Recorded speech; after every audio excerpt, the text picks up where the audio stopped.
Hello there people, this is Bruce or nintenbruce here, back again with another deck recipe on Yu-Gi-Oh! 5D's Decade Duels Plus. And boy do I have something to show you. So as you can see by the title here, Sworn to Exodia. And as most of you probably guessed, or just by looking at this front screen here, we have Light Sworns and Exodia. Who'd have thunk it, eh? And this can finish an opponent off very, very quickly in more ways than one. Like I say, I'm quite happy to use this because it's not full on Light Sworn and fully cheap or anything, but it's a nice little twist regardless, and if you win with the Exodia, fair play, you know, who's expecting it with Light Sworns? So, let me go through the usual stuff, the monsters, the spells and the traps, as well as a few combos on the way, and yeah, we'll just go from there. So, first 4 bits, don't really need explaining, it's Exodia pieces, 3 Celestias, just like I mentioned in the Light Sworn deck. These are really good at getting rid of irritating cards, and the mill is a big factor here. I must say, with the Light Sworns in this deck, whenever possible, just mill, even if you're going down to 0 cards, depending. So I'll get onto that a bit later. But yeah, Celestia, very good card, and you get a decent amount of attacking.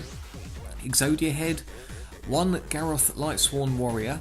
Now, although again the mill factor is good about it, it's the draw power which can be a pain depending.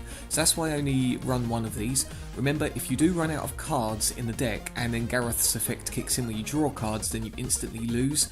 Again, that's why I run only 1 of him. So, perfect. 2 Judgment Dragons, goes without saying. 2 Lumina Light Sworn Summoner.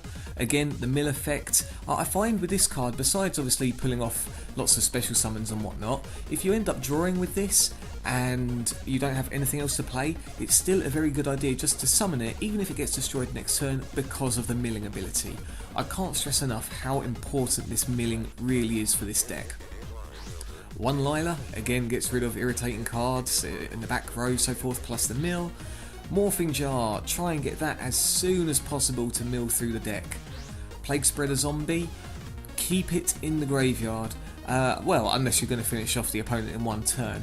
But the idea with this card in general is if you're going to run out of cards where you can't play Pot of Avarice, or you're just going to run out of a deck, then this lets you place a card back on top of the deck. And yeah, then it's a special summon, so don't use this just on a whim. Use it when you know you're going to either finish the game or if it's going to save you from decking out. 1 Raikou Light Sworn Hunter, nice to get rid of any card on the field. And again, the mill, it's all about the mill. Sangan, ideally you want to try and aim for Morphing Jar or the Exodia head with this card. If you've already got them, then go for anything else. And then obviously you can Monster Reborn it, get back another piece, etc, etc. But yeah, head of Exodia and Morphing Jar, very important. Either one of those 2 is Sangan. 3 Wolf Light Sworn Beasts, just like any normal Light Sworn deck, if it's milled, it's special summon to the field. I mean, the amount of milling you're going to do here, more often than not, you're going to just, summon them all quite quickly. You guys might have seen the other video called Triple Wolf First Turn, whatever it was, and that was with this deck, with the Exodia pieces and all. So even though Exodia pieces were hitting the graveyard, I managed to get 3 Wolves out in 1 turn. Kinda cheap, but whatever. It's got Exodia in, you can't complain. Going into spells now. Card Destruction, again, fairly important to get that very quickly. If you've milled through most of your support cards for recovery of Exodia pieces, then you'd probably want to hang fire on using this and use it as fodder for things like Magical Stone Excavation instead, or for other discard fodder like Lumina. So yeah, don't use this thinking, oh yeah, I can get all those Exodia pieces back, I've still got 1 card in the deck which can get it all. No, you can't do that. The amount of milling, you got to make sure you have support in your hand, or you got a fair amount of support in the deck. 3 Charge of the Light Brigades. Again, that mill is fantastic, and you know, it's 1 for 1. You're using this to get a Light Swarm. 2 Dark Factory of Mass Production. Arguably, you could maybe swap one of these out for Dark Eruption, which allows you to get the Exodia head from the graveyard. But I find Dark Factory of Mass Production even better because you're getting 2 cards back. So you're going to aim for obviously these 4 pieces here. And worst case scenario, you can Magical Stone Excavation for it as well. You know, I think it's a bit temperamental if you're going to run 1 of these and 1 Dark Eruption. So yeah, my advice, use 2 of these. 2 Foolish Burials. Again, in combination with Dark Factory of Mass Production, if you've already drawn the head and you start using these on the Exodia pieces here, then, you know, great, that's going to be game. I've managed to do that before anyway.